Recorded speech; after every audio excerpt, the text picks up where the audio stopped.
بات تو تب ہوتا جب آپ صلی اللہ علیہ وسلم کی شریعت کا کوئی حکم منسوخ کرتا۔ عقل مند انسان کا کام ہوتا ہے کہ ہر ایک مضمون پر پوری طور پر غور کرے اور لفظوں کی تہہ تک پہنچے۔ غالباً انہی لوگوں کے متعلق اسی قسم کے دھوکے میں پڑ جانے کا ڈر تھا جس کے باعث حضرت عائشہ رضی اللہ تعالیٰ عنہا نے فرمایا قولوا انہ خاتم الانبیاء ولا تقولوا لا نبی بعد۔ تکملہ مجمع بحار الانوار جلد 4 صفحہ 58 صفحہ 85 مطبوعہ العالی منسا نو اللہ کشور 1314 ہجری۔ یعنی اے لوگو یہ تو کہو کہ آپ صلی اللہ علیہ وسلم خاتم النبیین تھے، مگر یہ نہ کہو کہ آپ صلی اللہ علیہ وسلم کے بعد کوئی نبی نہ ہوگا۔ اگر حضرت عائشہ رضی اللہ تعالیٰ عنہ کے نزدیک رسول کریم صلی اللہ علیہ وسلم کے بعد کسی قسم کا نبی بھی نہیں آ سکتا تھا تو آپ رضی اللہ تعالیٰ عنہ نے لا نبی بعدی کہنے سے لوگوں کو کیوں روکا؟ اور اگر ان کا خیال درست نہ تھا تو کیوں صحابہ نے رضی اللہ علیہم اجمعین نے ان کے قول کی تردید نہ کی؟ پس ان کا لا نبی بعدہ کہنے سے روکنا بتاتا ہے کہ ان کے نزدیک آن حضرت صلی اللہ علیہ وسلم کے بعد نبی تو آ سکتا تھا مگر صاحب شریعت نبی یا رسول کریم صلی اللہ علیہ وسلم سے آزاد نبی نہیں آ سکتا تھا۔ اور صحابہ کا آپ رضی اللہ تعالیٰ عنہ کے قول پر خاموش رہنا بتاتا ہے کہ باقی سب صحابہ رضوان اللہ علیہم اجمعین بھی ان کی طرح اس مسئلے کو مانتے تھے۔ افسوس لوگوں پر کہ وہ قرآن کریم پر غور نہیں کرتے اور خود ٹھوکر کھاتے ہیں اور دوسروں کو بھی ٹھوکر کھلاتے ہیں، اور پھر افسوس ان پر کہ وہ ان لوگوں پر جو ان کی طرح ٹھوکر نہیں کھاتے غصہ ہوتے ہیں اور انہیں بے دین اور کافر سمجھتے ہیں۔ مگر مومن لوگوں کی باتوں سے نہیں ڈرتا، وہ خدا کی ناراضگی سے ڈرتا ہے۔ انسان دوسرے کا کیا بگاڑ سکتا ہے؟ وہ زیادہ سے زیادہ یہ کرے گا کہ اس کو مار دے، مگر مومن موت سے نہیں ڈرتا، اس کے لیے تو موت لقائے یار کا ذریعہ ہوتی ہے۔ کاش اگر وہ قرآن کریم پر غور کرتے تو انہیں معلوم ہو جاتا کہ وہ ایک وسیع خزانہ ہے اور ایک نہ ختم ہونے والا ذخیرہ ہے جو انسان کی تمام ضروریات کو پورا کرنے والا ہے۔ اس کے اندر روحانی ترقیات کی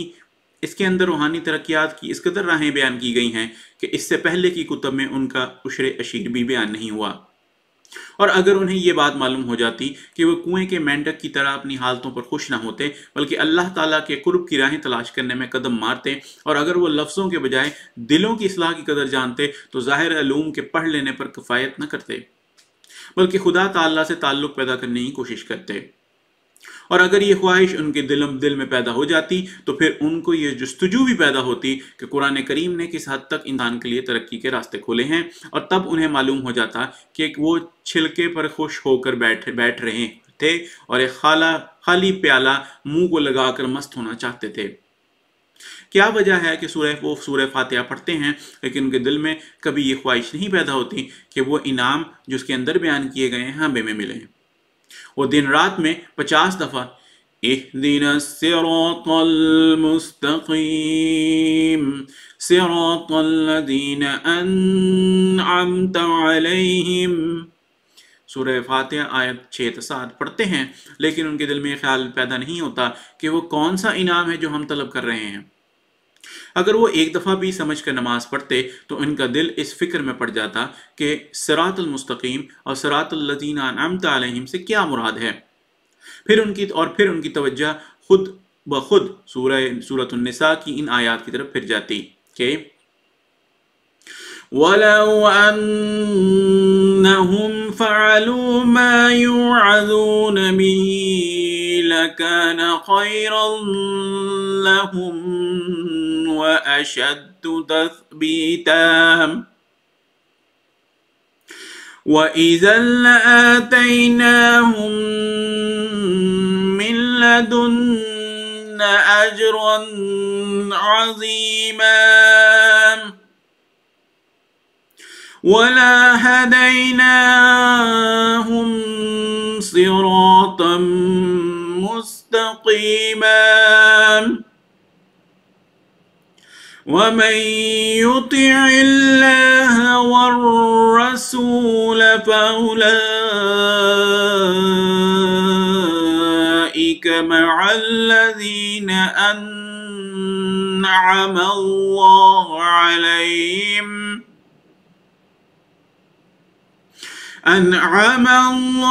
عليهم من النبيين والصديقين والشهداء والصالحين وحسن أولئك رفيقا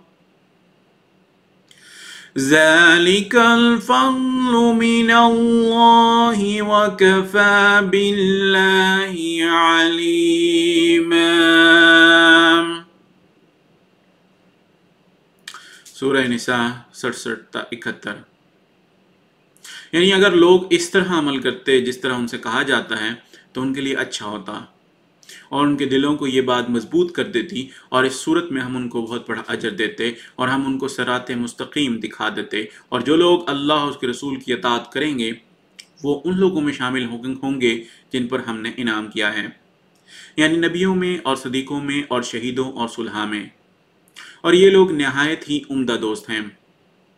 یہ اللہ کا فضل ہے اور اللہ تعالیٰ خوب جاننے والا ہے۔ ان آیات سے ظاہر ہے کہ منعم علیہ گروہ کا راستہ دکھانے سے مراد نبیوں، صدیقوں، شہیدوں اور صلحاء کے گروہ میں شامل کرنا ہے۔ پس جب کہ اللہ تعالیٰ نے اپنے رسول صلی اللہ علیہ وسلم کی معرفت ہمیں ہدایت کی ہے کہ ہم قریباً 40 دفعہ دن میں اس سے صراط مستقیم کے لیے دعا کریں، اور وہ خود صراط مستقیم کی تشریح یہ کرتا ہے کہ نبیوں، صدیقوں، شہداء اور صلحاء کے گروہ میں شامل کر دیا جائے، تو کس طرح ممکن ہے کہ اس امت کے لیے نبوت کا دروازہ من کل الوجوہ بند ہو؟ کیا یہ ہنسی نہیں بن جاتی؟ اور کیا اللہ تعالیٰ کی شان تمسخر سے بالا نہیں؟ کیا یہ ممکن ہے کہ وہ ایک طرف تو ہم پر زور دے کہ مجھ سے نبیوں، صدیقوں، شہداء اور صلحاء کے انعامات مانگو، اور دوسری طرف صاف کہہ دے کہ میں نے تو یہ انعام اس امت کے لیے ہمیشہ کے واسطے روک دیا؟ حاشا وکلا، اللہ تعالیٰ کی ذات تمام عیبوں سے پاک ہے اور تمام بدیوں سے منزہ ہے۔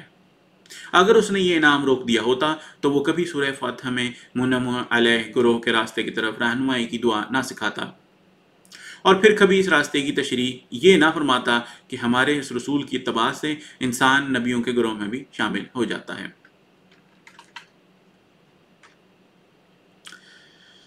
انشاءاللہ اگلی قسط لے کر پھر حاضر ہوں گے۔ السلام علیکم ورحمۃ اللہ وبرکاتہ۔